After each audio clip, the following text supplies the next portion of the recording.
So another aspect I want to talk about today is thinking about geography and its relation to overall health of folks within the United States. One of the reasons that this is important is if we look at global obesity overall, you can see in this map here, the areas in the darkest red are places where 30 to 40% of the population of adults is considered obese. And you see the United States and Saudi Arabia as the only two countries that show up with that high of a population.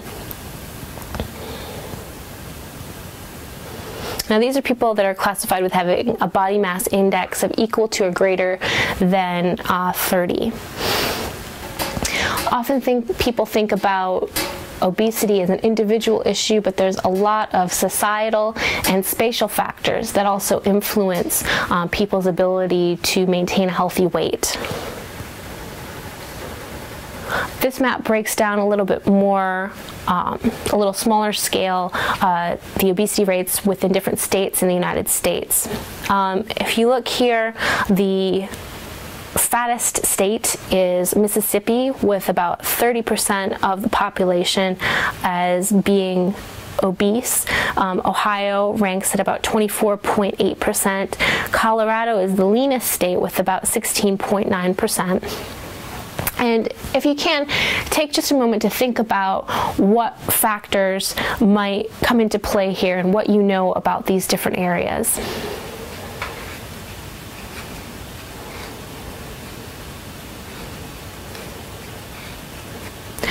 So one way that geography might affect obesity rates in the United States is the idea of walkability.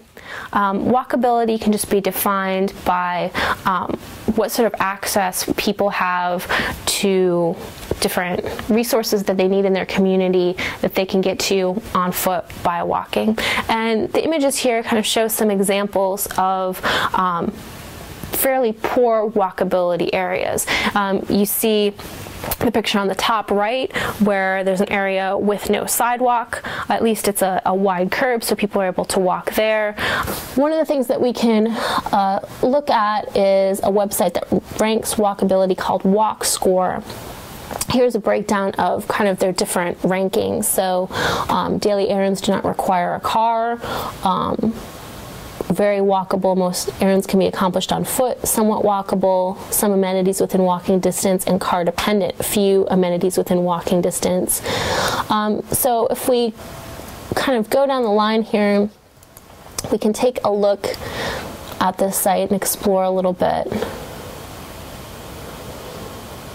So on the site, and I'll include a link to this on the content page, you can get walk scores for different areas. So I wanted to start by taking a look at the campus area and see how that rates in terms of a walkability score. So it comes up with about 71. Most errands can be accomplished on foot, ranked as a very walkable place. There's a lot of restaurants, groceries, bars, coffee shops, all that within the area. And also a fair transit system, ranked at about 50 out of 100. And we can argue about what we think of OSU's campus or transit system in general, but at least it exists and it's fairly good within that small area. But if we go to other parts of Columbus, we see a lot different scores. So in Whitehall, which is in the southeast section of Columbus, we see a much lower score. So some of about 55. Some amenities are within walking distance in Whitehall. And you can see on the map here the areas in the green, which is basically only the High Street corridor, as being walkable, and the area shown in red as much less walkable overall. So this tends to be a sort of lower income area, less access to transit, and less walkable overall. If we look at a place like Dublin, one of the suburbs of Columbus, located in sort of the northwest corner around the 270 belt, we see an even lower walk score and a rank of car dependent, so few amenities within walking distance in Dublin. is rated as highly car dependent. And I have a friend who lives basically across the street from a Kroger across Sawmill Road, and though it's basically less than a block away to walk to the Kroger, you have to cross, I believe, 6 lanes of traffic, and it's often a pretty unsafe operation. So she often finds herself having to drive to go to the store even though it's right across the street. So her experience really reflects that car dependency that they talk about there in Dublin. So that sort of need to use the car for a lot of transportation, would obviously reduce people's opportunity to get out and include walking in their everyday lives, and might increase things like obesity rates. Here's another map that breaks down even finer by county the estimates of percentage of adults who are physically inactive.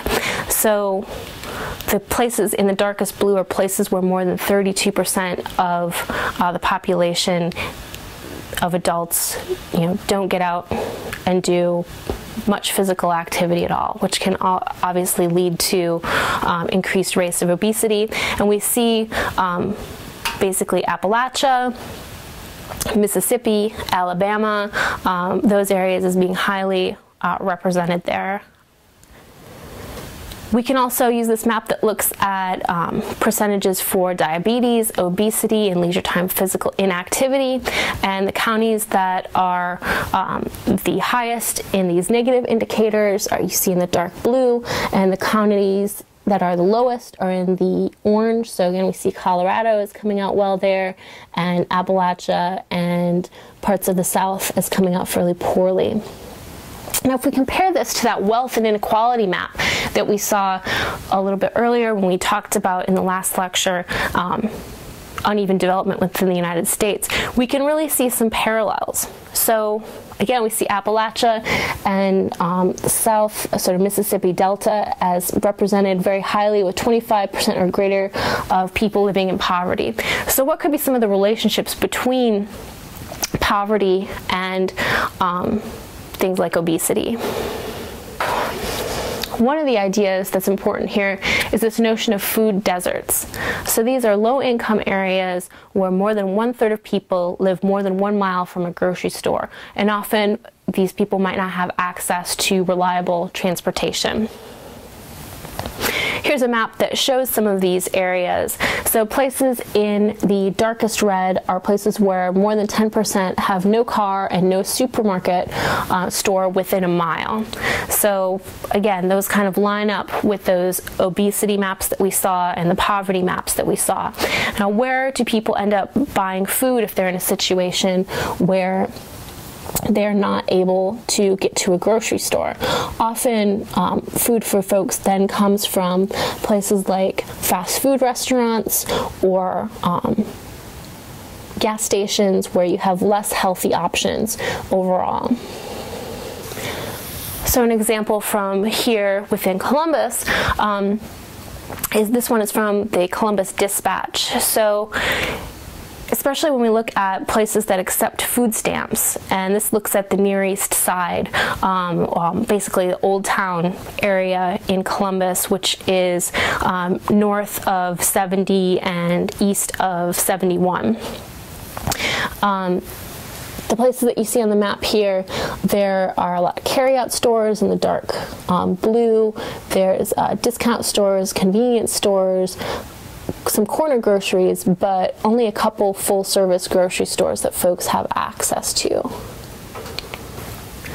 One of the things that I want to use this quarter to kind of compare families across different regions in the world is photos by this fellow called Peter Menzel, and he did a book called Hungry Planet: What the World Eats. And what he's done is photograph families with all the food that they would eat in a week in the room. So this first example is a family from Texas called the Fernandezes. They spend about $242 a week on food.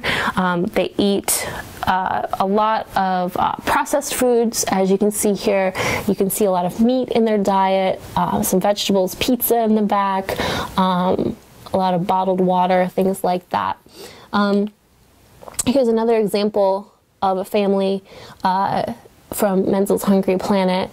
Again, a lot of bottled foods. You see some fast food there, Burger King, pizzas, things like that. Again, Americans have fairly low expenditures on food. And the reason for that is that the U.S. government subsidizes agriculture. So they give payments to farmers and agribusinesses to supplement their income, and this helps manage the supply of agricultural commodities and keep the cost of certain kinds of commodities low. So things like corn, wheat, those sorts of things that they want to have a cheap abundance of. The idea of this is that if you kept the cost of food low, you can keep the wages that you would pay workers low as well. So another aspect of that is the U.S. also protects their farmers through import quotas and tariffs and crop price subsidies. Though only 1 to 2% of the U.S. population are farmers, about $20 billion per year is given to the farm industry in subsidies.